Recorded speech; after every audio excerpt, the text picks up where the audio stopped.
नमस्कार मित्रों, आगे का एपिसोड 29 अक्टूबर 1958 वेरावल, 29 अक्टूबर 1958 वेरावल में किया गया सत्संग। क्या करना चाहिए? सदैव आचरण से रहना चाहिए। आचरण से उठना बैठना, चलना फिरना, बातचीत करना चाहिए। सबसे नम्रतापूर्वक व्यवहार करना चाहिए। जहां तक हो सके अपने हाथों से कार्य करना चाहिए। दूसरे के अधीन न होकर प्रसन्नतापूर्वक स्वयं ही कार्य करना चाहिए तथा दूसरों को सुख देना चाहिए। पहले स्वयं को सुधारना चाहिए, फिर दूसरों को। जब तक अपने आप को नहीं सुधार लेते तब तक तुम्हें दूसरों को भी कुछ कहने का अधिकार नहीं है। ऐसा करने से अभिमान होगा तथा अभिमान से क्रोध पैदा होगा। इसलिए कोशिश करके स्वयं को सुधारना चाहिए तथा दूसरों को कुछ नहीं कहना चाहिए। अगर कहोगे तो दुख प्राप्त करोगे, क्योंकि जो स्वयं नहीं सुधरा है तो फिर दूसरों को कैसे सुधारेगा। निंदा व प्रशंसा में सदैव एक समान रहना चाहिए। ईश्वर ने हमें सब कुछ दिया है, बड़े से बड़ा ज्ञान हमें प्रदान किया है। हम सबको जानने वाले हैं तथा पूरे शरीर से बिल्कुल अलग है। यही जानकारी ईश्वर स्वरूप है कि सदैव सब कुछ समझ सकते हैं तथा जान सकते हैं कि हम यह बुरा कार्य कर रहे हैं या अच्छा। हमें भीतर से आवाज आती है कि यह कार्य करने योग्य है अथवा नहीं।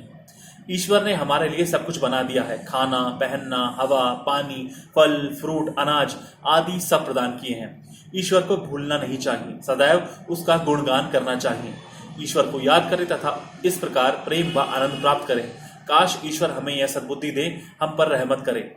उस मालिक के लाखों एहसान जो सदैव हमारी देखभाल कर रहा है तथा हमारा लालन पालन कर रहा है। क्या क्या व्याख्यान करूं पालनहार उस प्रियतम का। नदियां, तालाब, समुद्र, फूल, पत्तियां, बगीचे, बाजार, सूरज, चांद, तारे, आसमान, बादल, सर्दी, गर्मी, बारिश, वसंत ऋतु आदि सब उसकी रचना है। काश सदैव ईश्वर के स्वरूप में लीन रहूं। मुझ में शक्ति नहीं जो उसका व्याख्यान कर सकूं। उसकी अनंत माया का कोई अंत नहीं है। सभी पदार्थ व सब कुछ ईश्वर का समझना चाहिए। सब ईश्वर का है। यदि दे तो भी अच्छा, ना दे तो भी अच्छा। सुख ही सुख है।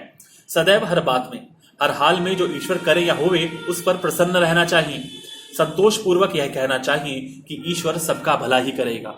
वह सबका भला ही करता है। मन में कोई भी आशा न रखते हुए निस्वार्थ होकर सेवा करनी चाहिए।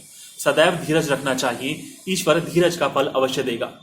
सत्पुरुष, गुरु या किसी दूसरे से कोई बात या प्रश्न पूछना हो या कहना हो तो बिल्कुल नम्रतापूर्वक सच्ची श्रद्धा से धीरे धीरे सोच समझकर फिर पूछना या कहना चाहिए। परमात्मा में सच्चा स्नेह व प्रेम रखना कि सिर्फ वही एक हमारा परम पिता मालिक है, उसे चलते फिरते हर पल याद करना चाहिए तथा गुण गाने चाहिए।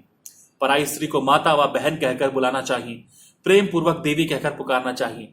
पुरुष को मित्र, भाई, सज्जन, प्रिय कहकर पुकारना चाहिए। सदैव पेड़ की भांति चुपचाप संतोष पूर्वक रहना चाहिए। पेड़ हमें छाया देता है, हवा देता है, स्वास्थ्य प्रदान करता है, हमें प्रसन्न रखता है, आनंद देता है। यदि कोई पेड़ को गालियां दे, दुख दे, टहनियां तोड़ दे या उसे काट दे, फिर भी वह शांत स्वरूप स्थित रहता है। आप भी सबसे ऐसे ही पेड़ की भांति प्रेम पूर्वक व सच्चाई से व्यवहार करो। दूसरों के दुख दूर करो, सबको सुख दो। संत महात्माओं की सच्ची श्रद्धा से सेवा करना, निस्वार्थ होकर कार्य करना, भीतर कोई स्वार्थ भावना नहीं रखना तथा उनसे कुछ भी नहीं लेना चाहिए। यदि वे स्वयं ही प्रसन्न होकर कुछ मांगने के लिए कहें तो आप उनसे सच्चा प्रेम, स्नेह व आशीर्वाद मांगो। जैसे वे ना तुम्हें भूले ना तुम उन्हें भूलो। स्वयं को अपने आप से मिलाओ। किसी में भी स्वार्थ भाव रखोगे तो दुखी होगे, बेहद दुखी होगे। अपने ज्योति स्वरूप से, आत्मा से स्वार्थ रखो तथा उससे प्रेम पूर्वक मिलकर एक हो जाओ। सदैव मुस्कुराते हंसते रहो। निर्भय होकर व्रत का पालन करो। जय श्री राम, जय हनुमान।